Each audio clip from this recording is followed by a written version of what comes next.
News, सच जरूरी है। नमस्कार दर्शकों, ये है MNS न्यूज नेटवर्क और आप देख रहे हैं MNS न्यूज टीवी। मैं हूं आपके साथ प्राची। तो आइए देखते हैं छत्तीसगढ़ से आई हुई खास खबरें।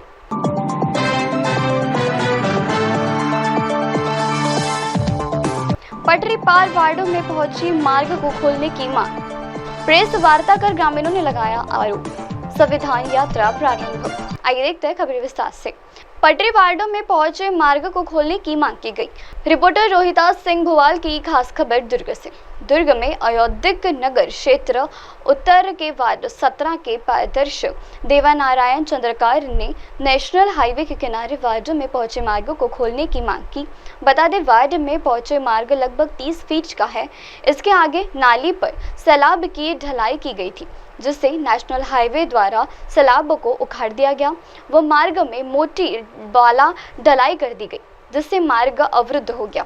पार्षद देवनारायण चंद्रकार ने कहा है कि नेशनल के किनारे में अप्रोच रोड क्लीन होने से वार्ड क्रमांक 17, 18, 19, 22, 21 में आवागमन सुविधाजनक हो जाएगा, जहां हजारों की संख्या में रहवासियों की घनी बस्ती है। बढ़ते अगली खबर की ओर। प्रेस वार्ता कर ग्रामीणों ने लगाया आरोप। रिपोर्टर ताहिर खान की खास खबर छुरिया से। छुरिया विकास खंड के अंतर्गत ग्राम पंचायत बोईरढ़ी के सरपंच द्वारा शासकीय राशि में लाखों का गड़बड़ी किए जाने का आरोप ग्रामीणों ने प्रेस वार्ता कर बताया। सरपंच के ऊपर आरोप लगाते हुए ग्रामीणों ने 8 अक्टूबर 2024 को प्रेस वार्ता में बताया कि दिनांक 5/10/2024 को ग्राम सभा आयोजित की गई, जहां ग्रामीणों ने बढ़ चढ़ कर हिस्सा लिया। वहीं जबकि निर्धारित समय होने के बाद भी वार्ड पंचों ने अपनी उपस्थिति नहीं दी थी। तत्पश्चात सचिव द्वारा सभी पंचों को पुनः दूरभाषा के माध्यम से बुलाया गया था, जहां कुल 16 वार्डों से 4-5 पंचों ने अपनी उपस्थिति दी। पंचायत द्वारा सचिव द्वारा ग्रामीणों की अनुमति नहीं देने पर ग्राम सभा प्रारंभ किया गया। सचिव द्वारा ग्राम सभा के उपस्थिति ग्रामीणों ने पंचायत के जानकारियों के बारे में प्रश्न पूछने कहा गया, जिसमें प्रश्न की शुरुआत घर टैक्स से हुई, जहां पर वार्ड क्रमांक 9 के पंच शिवराम साहू द्वारा टैक्स वसूली की जानकारी वार्ड पंच द्वारा नहीं दिया जा सका, जिसमें सरपंच ने भी अपना पल्ला झाड़ दिया, जिसके चलते मकान टैक्स में राशि गबन होने का ग्रामीणों ने आवाज उठाया। दर्ज करे है धर्मेंद्र कुमार साहू, टुमन लाल साहू और जीवन लाल साहू। ये मन ग्राम सभा में मौजूद रही। एक अलावा गांव के और अन्य 40-50 जन के तो वहाँ साइन है, लेकिन वहाँ 100 जन से ज़्यादा आदमी उपस्थिति रही। ये बीच में जब 40 में लगातार अपन जो एजेंडा रही सचिव महोदय रखी ग्राम सभा के बीच में, ओकर बाद आगे समाप्ति को तय लड़का मन है आए बह के जानकारी मांगना चाहिए सचिव से अनुमति लेके। फिर वहाँ सचिव अपन दे से इनकार कर दी। एम रखे रही से डिजिटल जानकारी, तो डिजिटल जानकारी के आधार पे जितना जितना आय व्यय बताए रही तो जानकारी में वो सब गलत सरपंच से पूछी, लेकिन सरपंच कोई संतोषप्रद जवाब नहीं देगी सरपंच के द्वारा। अंत में 6 बज के तो वह घर जाए प्रयास करी। फिर ग्राम सभा की तरफ से निवेदन करी, आप दो तीन ही प्रश्न बचे हैं, वो प्रश्न के हमरा उत्तर दे दो, वो ये जानकारी बराबर दे दो, ओकर बाद में सब लग जाना छे। फिर वो भी जानकारी दी और अंत में सरपंच महोदय दोनों जन निकल के चले गए। और मोर हिसाब से तो ऐसा लगता है कि ये मन है जो आय व्यय जानकारी दे है उन बहुत गड़बड़ घपला दिखत है। ओला अपन आपके दोस्त छिपाए बा, एक मन के ऊपर थाना में दबाव बनाए बा, रिपोर्ट दायर करे है। यह बाकी और आगे हमारे कार्यक्रम भाई मन बता दी। मेरा नाम टुम्मन लाल साहू है।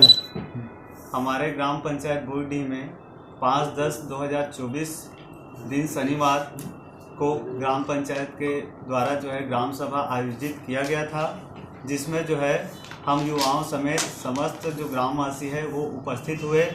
सचिव ने समय अनुसार देरी को देखते हुए कहा कि ग्राम सभा चालू किया जाए, क्या ये अनुमति सदस्यों से लिया गया, पर पंचायत के वार्ड के सदस्य वार्ड मेंबर नहीं उपस्थित नहीं होने के कारण हमने उनको बुलाने का निवेदन किए। तब सचिव द्वारा दूरभाष के माध्यम से जो है उनको फ़ोन करके बुलाया गया।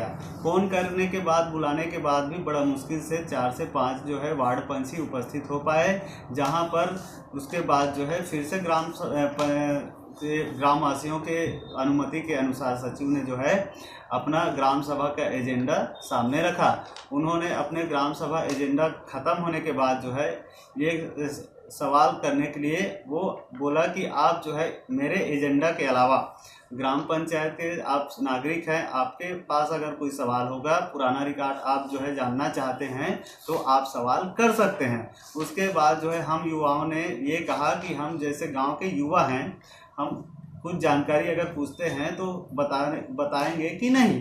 तो उन्होंने कहा कि आप इस पंचायत के मतदाता हैं, आप जानकारी पूरा ले सकते हैं, आपको अधिकार है। तब हमारे द्वारा यह पूछा गया कि पिछले 2 साल के अंदर आपने कौन कौन से कार्य किए, या पिछले 5 साल के अंदर कौन कौन से कार्य किए। तब सरपंच महोदया द्वारा समय पर जानकारी नहीं बताया जा सका। उसके पति ने उनको लीक करके दिए, तब वो जानकारी कि मैंने यहाँ ये निर्माण काम करवाया, ये सीसी रोड बनवाया, ये कला मंच बनवाया, उसकी जानकारी दी। तब हमारे द्वारा जो ई स्वराज सेंट्रल गवर्नमेंट का पोर्टल है, ई स्वराज, उस पोर्टल से निकाले गए जानकारी वाउचर के बारे में सवाल किया गया। तब उनके द्वारा कहा गया कि हमने पहले उस वाउचर को सचिव को दिखाया कि ये वाउचर सही है कि नहीं। सचिव ने बताया कि ये जो है उस गवर्नमेंट के पोर्टल से निकला है, इसके बारे में आप जानकारी ले सकते हैं। तब हमने 57,000 रुपये जो लोकसभा चुनाव में पंचायत द्वारा खर्च किया है उसका ब्यौरा लिया। तब वहाँ पर जो है पंचायत के वार्ड पंच या सरपंच द्वारा किसी प्रकार की कोई जानकारी नहीं दिया गया। उसके बाद हमारे द्वारा जो है विकसित भारत संकल्प यात्रा में जो 64,700 रुपये राशि का जो खर्च किया गया उसका ब्यौरा लिया गया। उसके बारे में भी कोई जानकारी सही संतुष्टि पूर्वक नहीं दिया गया। उसके बाद जो है नल जल व्यवस्था में मरम्मत कार्य हेतु खर्च किए गए राशि वित्तीय 2 वर्ष का, वित्तीय 2 वर्ष में प्रथम वर्ष 22-23 में 4,81,000 के लगभग जो मरम्मत कार्य हेतु राशि व्यय किया गया है उसकी जानकारी लिया गया। तब उसके बाद जो है वित्तीय वर्ष बढ़ते अगली खबर की ओर। संविधान यात्रा प्रारंभ। संवाददाता सचिन की रिपोर्ट डोंगरगढ़ से। आगामी स्वतंत्रता दिवस को लेकर जहां पूरे देश भर में विभिन्न राष्ट्रीय, शासकीय एवं राजनीतिक कार्यक्रम आयोजित किए जा रहे हैं, इसी क्रम में भाजपा द्वारा तिरंगा यात्रा निकाली जा रही है। तो वहीं प्रदेश कांग्रेस के आह्वान पर कांग्रेस पार्टी द्वारा सभी विधानसभा में संविधान यात्रा निकाली जा रही है। राजनांदगांव जिले के धर्मनगरी डोंगरगढ़ में भी विधानसभा हर्षिता बघेल एवं जिला सरकारी केंद्रीय बैंक के पूर्व अध्यक्ष नवाज खान के नेतृत्व में कांग्रेस पार्टी के द्वारा संविधान यात्रा निकाली गई। यह यात्रा स्थानीय तहसील कार्यालय में डॉक्टर भीमराव अंबेडकर की प्रतिमा में माल्यार्पण कर निकाली गई, जो शहर के प्रमुख चौक चौराहे से होकर गुजरी। इस यात्रा में बड़ी संख्याओं के कांग्रेस कार्यकर्ता हिस्सा लिया। वहीं इस अवसर पर विधायक हर्षिता बघेल ने कहा है कि देश में 15 अगस्त के दिन आजाद हुआ था, जिसके बाद संविधान का निर्माण हुआ, जो आज खतरे में है। संविधान को बदलने का बहुत प्रयास किया जा रहा है। देखिए, अब वैसे पूरे देश से नक्सलवाद सिमट रहा है कोई, और छत्तीसगढ़ में थोड़े से बचे, कुछ और राज्य में हो सकता है, लेकिन हमारे शासन काल में भी हम लोग करीब 600 गांव खाली करा लिए थे।